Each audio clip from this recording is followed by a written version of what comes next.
Welcome to the Alabama A&M Football Review. Highlights, features, and analysis with head coach Connell Maynor. Brought to you by Protective Life, Union Chapel Missionary Baptist Church, and University Kia.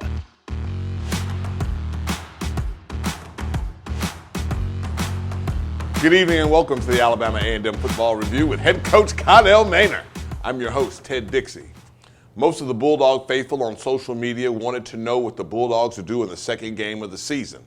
Well, wait no longer. The Bulldogs had a fine performance down in Troy, Alabama, coach, and we even led at halftime just about. Yeah, we played very well the first half for a quarter and a half, and then we kind of started shooting ourselves in the foot. The third down, quarterback scrambled, and we had everybody playing their man except for one guy. He's playing zone, and he found that guy, kept that drive live, and then on another third down play, incomplete pass, and we roughed the passer. We drove him into the ground.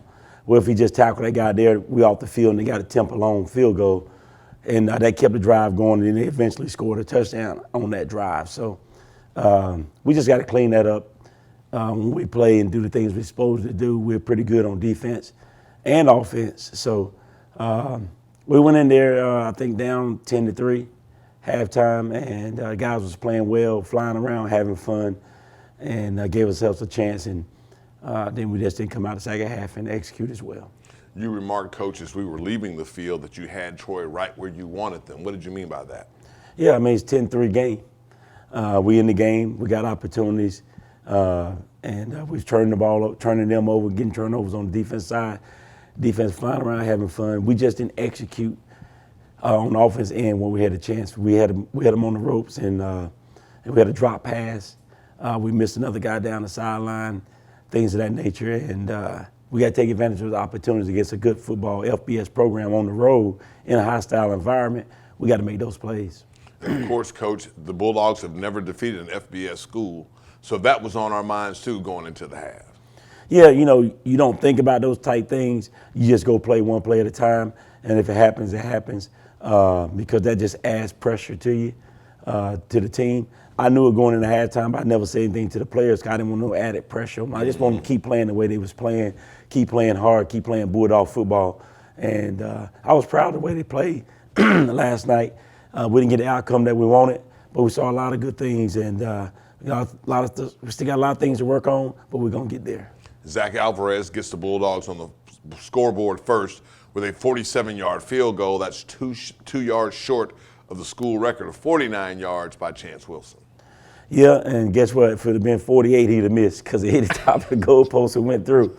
So, you know, it was a little humid out there, and ball don't travel as well. So for him to kick a 47-yarder on the road, his first field goal attempt as a collegiate was a great start for him and us, giving us the lead and giving us the momentum. Then you get Moses Douglas, who gets an interception for you, coach.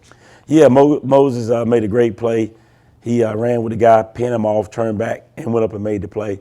And that's what we teach. And we had a couple opportunities to do that earlier, and we didn't do it.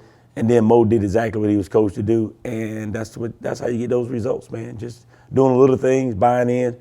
And Mo did and made a great play for us. And then, of course, Charles Bell, the sixth. That's right, folks, the sixth. He makes a good play on their special teams. Yeah, Charles made a great play there. He's been doing a great job for us. He's won our transfers, and we're looking for big things and great things out of Charles the rest of the season. And then, of course, your coaching staff was very intense during the ball game. I think your offensive coordinator, Dwayne Taylor, was as much entertaining in that press box as the ball game itself. Well, I mean, he's just like me. He's just passionate about the game, and we feel like we got a chance to win a football game. We're gonna be even more passionate, and that's what you see when you see me on the sidelines. You know, sometimes going crazy. He'd be doing the same thing up in the box because we're passionate about it. We know we got a chance. If they just execute and do what we told them to do or teach them to do, we can pull this game out. And so when we're in those situations, we're gonna be very intense. Coach, there's some things that we'll talk about later on in the show. One in particular is the explanation that the officials give you about hits on the quarterback. So, folks, on the other side, we'll have some more information, and you'll get to see the first half highlights from the game with the Bulldogs visiting down at Troy in Troy, Alabama on the Alabama A&M Football Review with head coach Connell Maynor. Daryl brings new energy to the power plant. Julian's accounting is by the numbers. They're student interns from the College of Business and Public Affairs at Alabama A&M University, where marketing class connects with the community and companies come to recruit. So while Kyle strengthens his managerial skills, he's earning a business degree and experience at Alabama A&M University. Start here, go anywhere. Don't get hit hard by low trade offers. Get up to $5,000 over Kelley Blue Book fair market value for any trade at University Kia. Check out our large selection of new Kias. University Kia proudly supports Alabama A&M University football. Go Bulldogs! Union Chapel Missionary Baptist Church, a church with a big heart of love. Located at 315 Winchester Road in Huntsville, Alabama. Under the leadership of Dr. O. Wendell Davis. The worship services begin at 7:45 a.m. and 10:45 a.m. every Sunday. Now, we pray that you are blessed by our worship experience.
Thank you for watching the Alabama A&M Football Review with head coach Connell Maynor. I'm your host, Ted Dixie. The Bulldogs are trailing 10-3 at the half, Coach. To us, it felt like we were winning the ball game. To you, you felt like you had a chance to win the ball game. Yeah, I think we outplayed them in the first half. And then you look up at the scoreboard and we're down 10-3 going into the half. It was a little disappointing. They took the momentum right before half. And but we had played a great first half, and we just didn't finish the way we wanted to. And they was able to take the lead going into halftime. So I'm pretty sure they felt pretty good going into halftime. We felt good too because it was a 10-3 game, and we had other opportunities on the left opportunities out on the football field to score. So we felt good too at halftime. But we knew the third quarter and the opening couple of drives of the third quarter was going to be crucial. We needed to get some stops and get the ball in the end zone, and we weren't able to do that early. We was able to do that later in the fourth quarter. But we wanted to do that early in the third. We wanted to come out and get a 3 and out, go down and score, take the lead back, and let them know that we was here for 4 quarters to fight and to win this football game. The Bulldogs added 2 more scores in the second half, a touchdown run by Gary Quarles and a touchdown run by Harold Jemison, who actually had a pretty good drive on that scoring drive. Yeah, those were 2 good drives. I think both of those drives were led by Quincy Casey. I think we hit a long pass to Cox to set up Jemison or set up Gary's touchdown. I might be wrong, one of those 2 touchdowns. But it was 2 good drives where we executed and we was able to finish the drives off. And that's what we're looking for. That's what we're trying to do the whole football game. But at least we was able to do them late in the fourth quarter. You've got a good mix of veteran talent coach that's making plays for you, but the 2 freshmen, you had Avion Rice, who got his first interception, and then you get the field goal from your freshman kicker. How does that help build the confidence of your team? Momentum-wise, defensively, I mean, Rice is a ball player. we only signed 2 freshmen, and he was one of them. He's a 3-star freshman that we signed, so we knew he could play. We expected him to come in and have a chance to compete for the starting job. He came in and he's done everything we expected him to do, and probably a little bit more. He's physical. He knows what he's doing back there. He's not afraid, and he's making plays, and that's why we recruited him. The kicker, he's our long distance kicker. He has a little bit more pop than Victor. So on the long field goals, we let him kick, and he knows his job. He understands his job. Victor understands his job, and he went in and kicked it through just like he's supposed to. So he's freshman, so we got him for 4 more years, and we're pleased to have him, and he's making kicks and big time kicks on the road in a hostile environment. So now the Bulldogs' attention turns to Louis Cruz Stadium, where the annual Louis Cruz Classic will be held. Kickoff is at 2:00 p.m. Austin Peay visits the Bulldogs, folks. So, Coach, as well as you saw coming out of that tunnel at Troy and the Bulldog faithful to the side, you get a chance for our field to look like Troy's on Saturday. That's right. We're looking forward to be a packed house, sell out. Louis Cruz Classic, first home game, playing Austin Peay, a very good FCS opponent. I think they beat Valley 41-0 last night. And so we got to be ready to play. Got to play one of our best games. They got a very good football team, well coached, disciplined, and they play hard for 60 minutes. So we're going to need that 12th man cheering us on. We're going to see all maroon and white in those stands. Coach, we always have to keep up with the headlines in college football. Some of them have been getting student athletes on the field, whether it be from injury or whether it be for other reasons, Coach. You're sitting in pretty good shape on that, but you still have some sleeves, some cards left up your sleeve, though. Yeah, we got some players that we haven't played yet, that haven't played, haven't dressed out, that we're going to make sure we have them ready for the first conference game. So we had some guys that possibly could have played that we held out. We want to make sure they're 100% and ready for the conference run. Of course, Coach, that conference run will start the following week at FAMU. But, folks, you can get your tickets for the game, the Louis Cruz Classic, the annual event that's going to light up North Huntsville. AAMUsports.com and go to the ticket link, or you can just come up here to the stadium and go to the ticket office and buy them. But, Coach, you mentioned on the last show we're trying to sell 5,000 season tickets. We have not met that goal. We're asking for more help. Yeah, we need your help. We need everybody not only get your ticket, buy 2 or 3 tickets, you know, and that way we get more support. Bring your family members, and 5,000 season tickets is not a lot. We can do it. We can do it, Bulldogs. Let's do it. Coach, if I'm not going to be at the game and I have season tickets, what should I do with them? Give them somebody for that game. Let somebody have them for that game. You can use yours the next couple games. If you only want to come to homecoming and Louis Cruz Classic, that's fine. Give your tickets to somebody else for the other 2 games, and let's pack this stadium every game. Every game. And, of course, Coach, you've got something for us to look at. You mentioned playing Quincy Casey, but Xavier Langford started the ball game, Coach. What goes into the thinking of the quarterback shuffling, if you will? We got to try to get the best guy out there. Whoever gives us the best chance to win, that's who we're going to play. Whoever we think gives us the best chance to win that game at that moment, that's who we're going to play. They kind of bring a little bit of difference. Quincy has a stronger arm and get the ball down the field. Xavier is a little bit better runner and has a little bit better control of the offense. So, again, you know, those guys play up to their capability. I think both of those guys can lead us to where we need to be, but they just got to be more consistent right now. Intensity has not been a drawback for you, Coach, so far this season. You see the student athletes on the sideline. They're not playing the stands. They're in tune with every play on the field. How does that happen? We talked about it. You know, it was a hostile environment. They had their student fans seats right behind us, and they was drinking and yelling and having fun and doing what students do to try to get you out of your game. And so, you know, it's very simple. You can keep looking at the field. You never look back. Guess what they're going to do eventually? They're going to shut up. But if you keep looking back, egging it on, you saying something, they're going to keep on doing it all game. So we had a very clear message that we're not going to look back. We're going to keep our head forward, and eventually they would be quiet, and they did. And it wasn't a problem at all. And, you know, we had them right where we want them. We had them right where we want them. We just didn't finish. And we want you right here at Louis Cruz Stadium. Saturday, kickoff at 2:00 p.m. The Louis Cruz Classic. And if kickoff is at 2 p.m., that means you'll be able to hear the action live on 90.9 FM WJAB starting at 1:30 p.m. Coach, what's it going to be like to finally go home? Oh, it's going to be great. We've been on the road, and to get in front of our home crowd and see all the Bulldog faithful, alumni, and fans, it's just going to be a great situation, and can't wait for it. You know, we've been on the road and looking forward to getting back home and seeing all these Bulldogs and have a good showing and get our first home win. To hear a word from our sponsors and also to catch the second half highlights of the Bulldogs game down at Troy against Troy University right here on the Alabama A&M Football Review with head coach Connell Maynor. In golf, if you make a mistake, there is a mulligan. Well, in God, if you make a mistake, there is mercy. Aren't you glad God has mercy for your mistakes? Hello, I am PT, Pastor Troy. I want to invite you to come and worship with us at the Fellowship of Faith, where Jesus is exalted and the Word is explained. We love Alabama A&M. Go Bulldogs. Don't get hit hard by low trade offers. Get up to $5,000 over Kelley Blue Book fair market value for any trade at University Kia. Check out our large selection of new Kias. University Kia proudly supports Alabama A&M University football. Go Bulldogs! Companies hunger for our food scientists. Here, a new generation manages our cities of tomorrow. The discovery of hardier plants, healthier animals, is growing at our research station, Alabama A&M University, where new designs and ideas are put to the test. Be a researcher in our labs or a forestry fire dog in our fields. Alabama A&M University. Start here, go anywhere.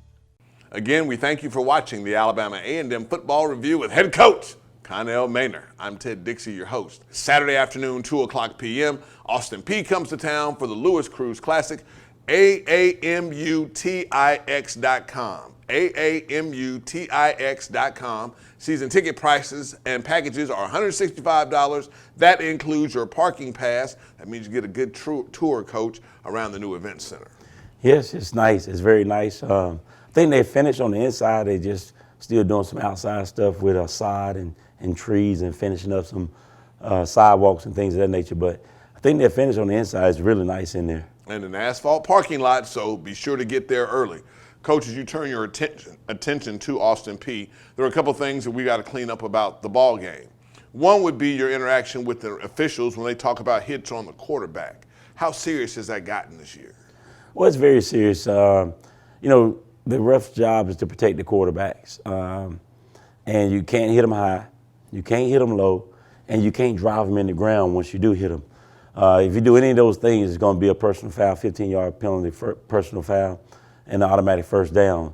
The quarterbacks are the ones that drive the game. I always tell people, if Green Bay and Buffalo play, and Aaron Rodgers and Josh Allen can't play, who's going to watch the game?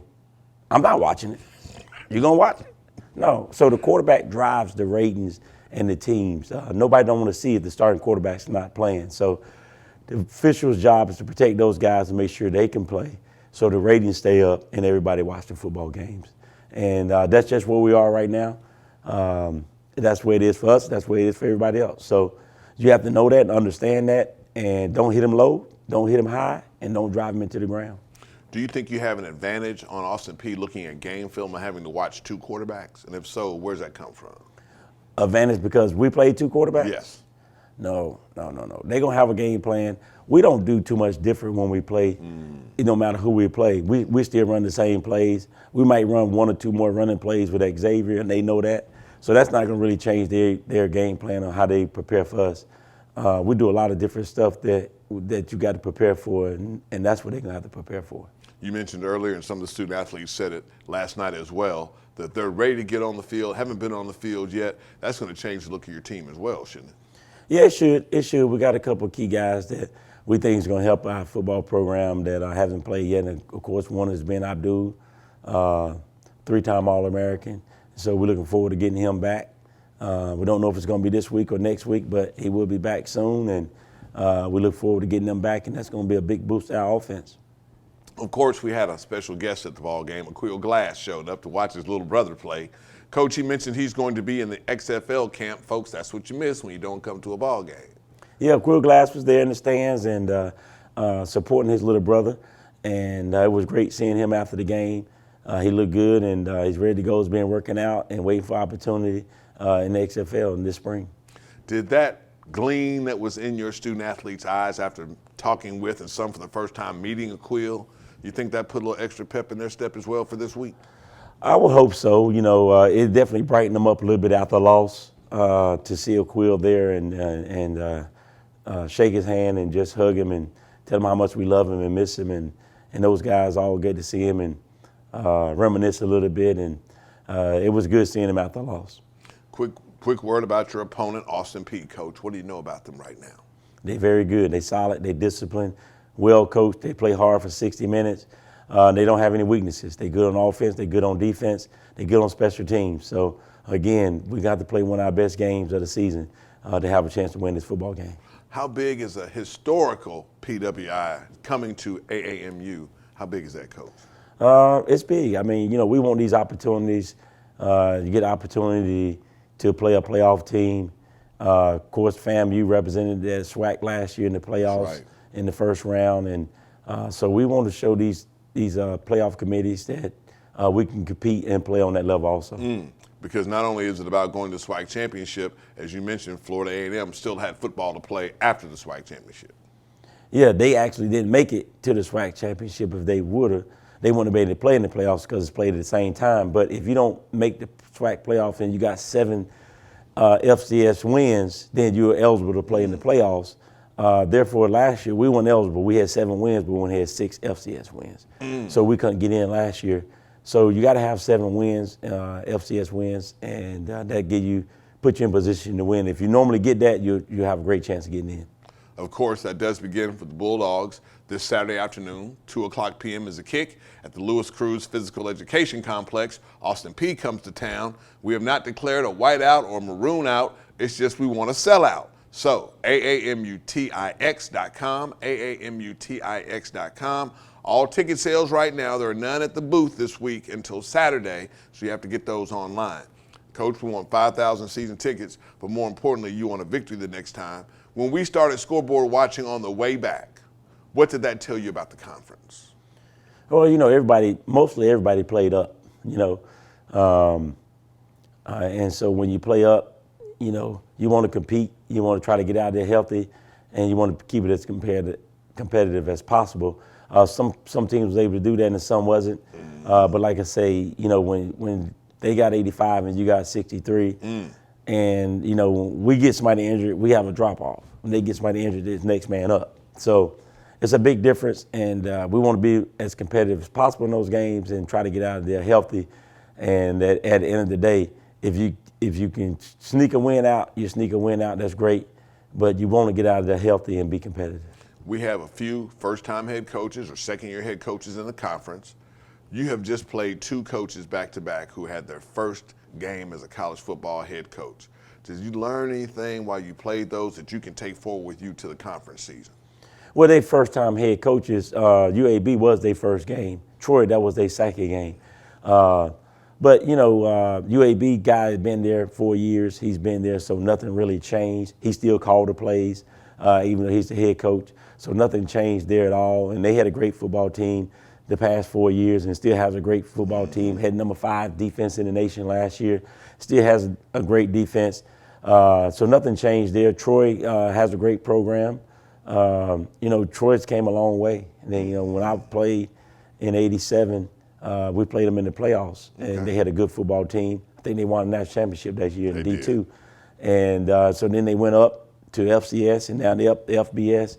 So that program has came a long way, and they've done a great job, and they continue to do a great job. So it's a great program. Now, both of those programs coming forward and looking at the new coaches we have in the conference, there's no drop-off, we would say, at Prairie View, who had changed their head coaches. Right, correct. Grambling had to change theirs. It's not going to be a drop-off for Grambling. These coaches can coach, man. These coaches that's getting these jobs can flat-out coach, and they bringing in the talent. And so we got to be ready to play every week. There's not going to be no off week. Okay, some of the events that we have at home games, Coach, that we can talk about. So it's going to be a big recruiting day, as you always have the student-athletes show up on a recruiting day. So how do you balance that along with getting ready to play a football game? Well, that's on the side. You know, the coaches getting that ready now, talking to the coaches and the players. We'll bring those guys in. I talk to those guys about 5 or 10 minutes, and then I get back and get ready for the game. Have all our coaches over there to meet those guys and their parents before the game, and then they get to watch the game, enjoy the atmosphere, and see how we play football here, offense, defense, special teams, how we fly around, get the environment, the crowd, and see if this is where they want to be. Has a student athlete ever told you as being recruited that he didn't want to come here because the crowd wasn't too big? No, nobody's ever said that. That could have been the case, but nobody else has ever said, "Nah, y'all crowd ain't big enough." You know, they'll tell you they coming, and then they sign with somebody else. And a lot of them, 9 times out of 10, they won't call you back and say, "Coach, I'm gonna sign with this team." They just sign and don't give you the call. You know, they still growing up, they still learning. They don't understand the professionalism and how to be a man and say, "Look, Coach, I enjoyed everything, I loved it, but at the end of the day, I'm gonna go here," you know, and that's what we're looking for. But if you don't get it, you don't get it, and it is what it is. And then, Coach, the next step that we get to take will be Saturday afternoon when Austin Peay comes to town. Again, folks, it's the Lewis Cruz Classic. I can't say any more than that. There will be several events for some of the former student athletes. Of course, some of them are getting together that morning, Coach, and they're going to want to sit in on the recruiting trip. They're going to walk through the field house. Some of them have not been on campus since Coach Cruz was there. What would you like to say to them? Hey, man, come on, enjoy it. We're here for you. My office is always open. I love to talk to you guys about some fundraising and coming back, helping out, giving back, and getting all the season tickets as possible. Again, thank you for watching the Alabama A&M Football Review. We'll see your feet on the concrete and your face in the place Saturday afternoon, 2:00 p.m. when Austin Peay comes to town. Good night. Parker is 29 and learning to communicate again. The students teaching him earn a degree with 100% job placement. But the real reward is changing a life. At Alabama A&M, it's a university where agencies actually go to recruit compassionate students who help themselves by helping others. Service is sovereignty at Alabama A&M University. Start here, go anywhere. Hello, I'm Pastor Troy. The game of football is a lot like the game of life. You have to tackle your problems and block your fears. I just want you to know there is victory in Jesus. I want to invite you to worship with us at one of our anointed services at our Huntsville campus or our Madison campus. At the Fellowship of Faith, Jesus is exalted and the word is explained. We love Alabama A&M. Go Bulldogs!